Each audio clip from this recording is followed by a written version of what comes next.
Hey guys, so I've had a lot of people wondering how I ended up getting to 300,000 subscribers in the span of literally 3 months.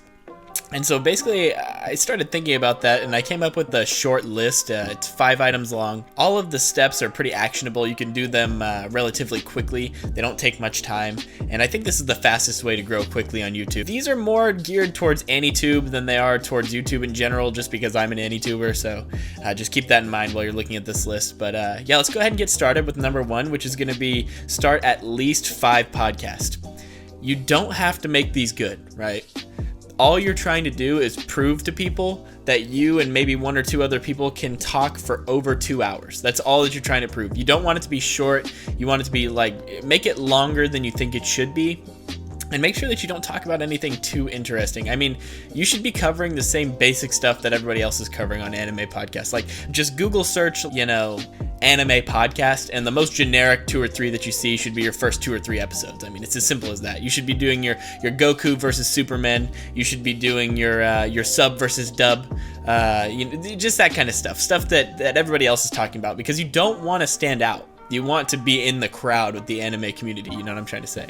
Number 2 is never use a script. You might see me glancing down to the right every once in a while. I have 2 or 3 bullet points for each of these, but don't ever write out a full script. It's such a weak mindset to have a script. I mean, if your audience isn't completely confused by the first 30 seconds of the video, you've done something wrong and you need to restart the video. I mean, it's one of the most easy mistakes to make. People will write out these million-word scripts.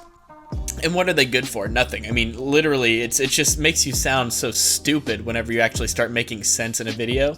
You really want to have the audience in the dark is what I'm trying to say. If you're making too much sense in a video, then people will be able to follow along and realize that you're actually pretty dumb. And if people realize that you're dumb, they're just going to click straight away, right? So you want to make them think that you might be smart just by saying word salad. I mean, Donald Trump made it to the presidency that way, so if he could do it, you could do it, basically. Yeah. Number 3 is you want to get a big YouTuber in the video so that you can feature them in the thumbnail and in the title. Let me give you an example for this one, actually. Yo, what up, man?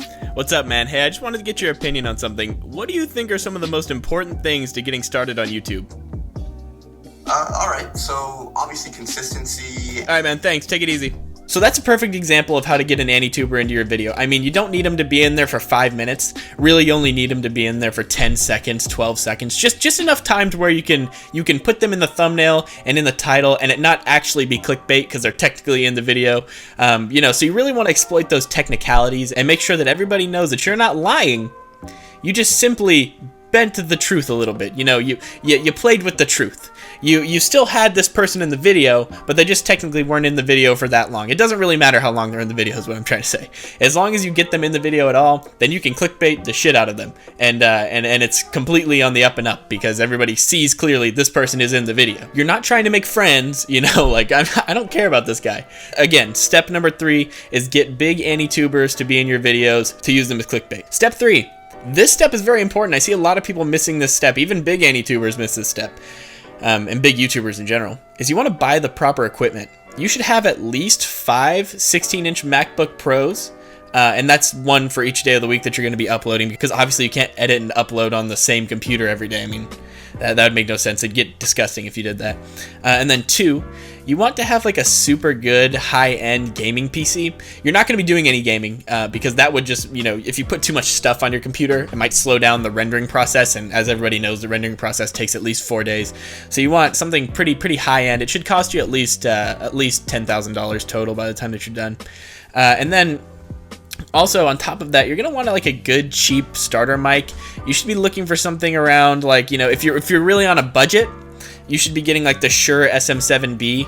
That's a really cheap starter mic that anybody can afford. Just go, walk a few dogs, go babysit for a few people, and you'll have enough money to buy that. Then the next thing you need is something that a lot of people overlook. The Shure SM7B is actually an XLR mic, which is the only thing you want. You should never be using any other kind of mic other than an XLR. And like I said, the Shure is on the low end. So you're gonna want to buy something cheap, like a pretty good cheap little audio interface for that.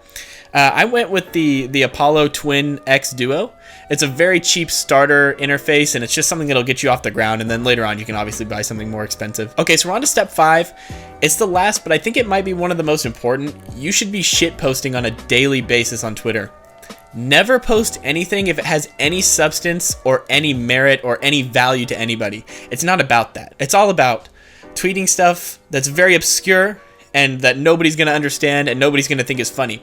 The reason you do this is because you want to set people's expectations very low. So whenever they come to watch your videos, it's like a nice surprise. Like, it's like, whoa, look, this guy's not as dumb as we thought. Like, look at his Twitter, but then look at this. I mean, he's pretty smart. So yeah, those are the 5 steps to growing on AnyTube specifically. It also works for just YouTube in general. Obviously, this is an entire joke. None of this video is true.